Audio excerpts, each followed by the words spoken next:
హరే కృష్ణ. ఓం శ్రీకృష్ణ పరబ్రహ్మణే నమః. శ్రీమద్భగవద్గీతా సారము, ద్వితీయాధ్యాయము, సాంఖ్యయోగము. ఇందులో మనకు శ్రీకృష్ణ భగవానుడు అర్జునుడి ద్వారా సమస్త మానవాళికి కూడా స్థితప్రజ్ఞుని యొక్క లక్షణాలు, ఆత్మ గురించి చెప్పడం జరిగింది. చాలా బాగుంటుంది. చివరి వరకు స్కిప్ చేయకుండా చూడండి.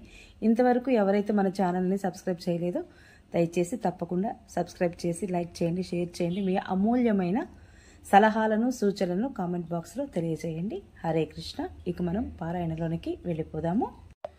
ఈ రీతి వగచుచున్నా పార్థుని ఈప్సితంబును దీర్పగా బోధించ శ్రీకృష్ణుడు తత్వమును బుద్ధి మారెడు రీతిగా.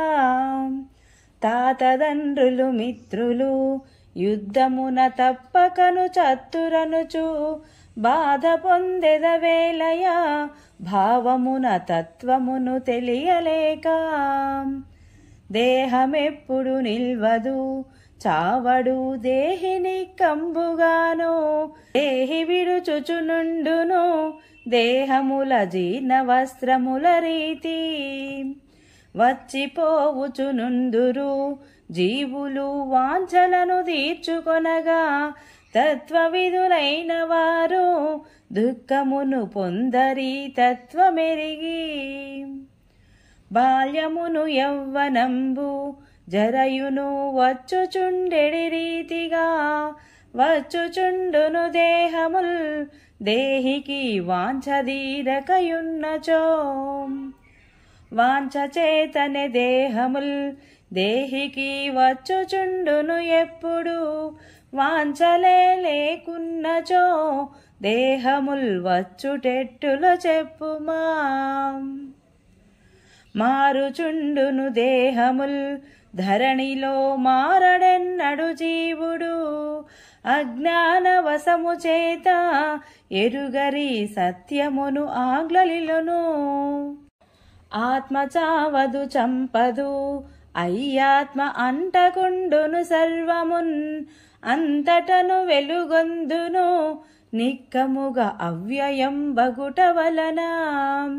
శస్త్రముల చేతగాదు చంపగా అస్త్రముల చేతగాదు అగ్నికాల్పగజాలదు అద్దాని జలము తడుపగజాలదు.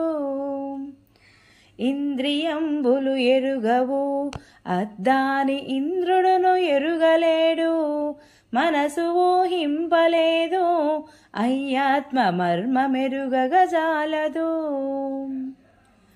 ఆత్మ ఇట్టిదటంచును ధ్యానమున అనుభవింపగవలయును ఆత్మతత్వంబునెరిగి ఇక నీవు అనిసేయవలయునయ్యా. ఆది అంతములు లేవు జీవునకు అవ్యయుండగుట వలన వచ్చుచును పోవుచుండు జగతికి వాంఛలచె బద్ధుడగుచు. ఆత్మ నిక్కముగాదని అన్నచో అది ఎట్లు పొసగునయ్యా.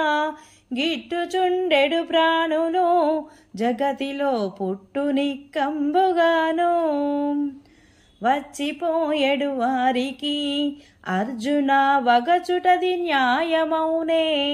సర్వదుఃఖముల వీడి ధైర్యముతో సమరంబు సలుపుమయ్యా.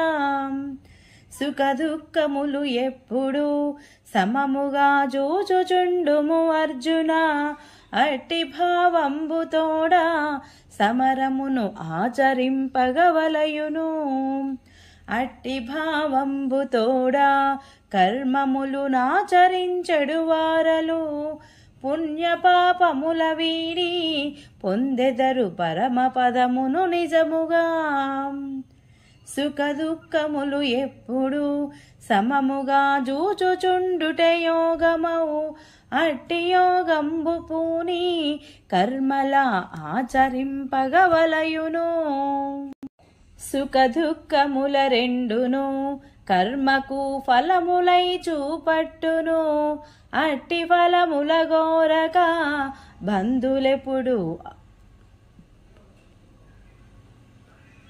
అట్టి ఫలములు గోరక బుధలెప్పుడు ఆచరింతురు కర్మమున్.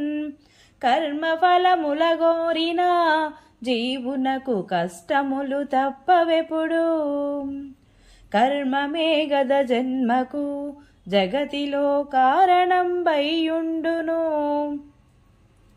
కర్మ ఫలములు వీడిన జీవులకు కాలుష్యమంటదెప్పుడు. కలుషరహితుడు గాంచును నిక్కమౌ వైరాగ్య భాగ్య మహిమ.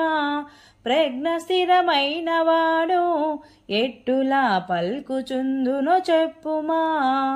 ఎటుల కూర్చుండునతడు ఎటులుండు ఏమేమి సేయచుండు. మనసునందలి కోరికల్ సర్వమును మటు మాయముగజేయును. ఆత్మయగు బ్రహ్మమందు లీనుడై ఆనందమొందుచుండు. సుఖ దుఃఖములనొకటిగా చూచుచు కర్మలను చేయుచుండు.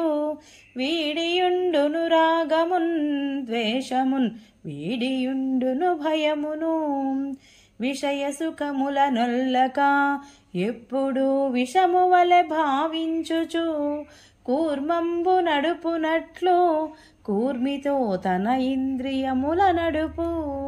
విషయ చింతన చేయగా జీవునకు వెంటనే సంగమబ్బు. సంగంబు చేకల్గును కామంబు సర్వజనులకు నుర్విలో. కామంబు చేయగల్గును క్రోధంబు గడవగా తరముగాదు. దాని వలననే గల్గును మోహంబు తథ్యమిది జగతి యందు. మోహమది బుద్ధి చెరచి మోక్షంబు జీవునకు దొరకనీక. బహు కష్టముల ఎప్పుడు బెట్టుచు భ్రష్టునిగా చేయుతుదకు. శాంతి గోరెడు జీవుడు విషయముల స్వాంతనమున చేరనీడు. స్వాంతమున చేరనేని విషయములు శాంతినే పారద్రోలు. కామక్రోధముల వీడి జీవుడు సంగంబు కడకు ద్రోయ. పొందునప్పుడు శాంతిని పొందును శాశ్వతం భగుముక్తిని. హరే కృష్ణ. ఈరోజు పారాయణ ఇంతటితో సమాప్తం. ఓం శ్రీకృష్ణ పరబ్రహ్మణే నమః. ఇది శ్రీ సచ్చిదానంద పరమహంస స్వామి ప్రణీతం పైన గీతామృతమున 2వ అధ్యాయము సమాప్తము. హరే కృష్ణ.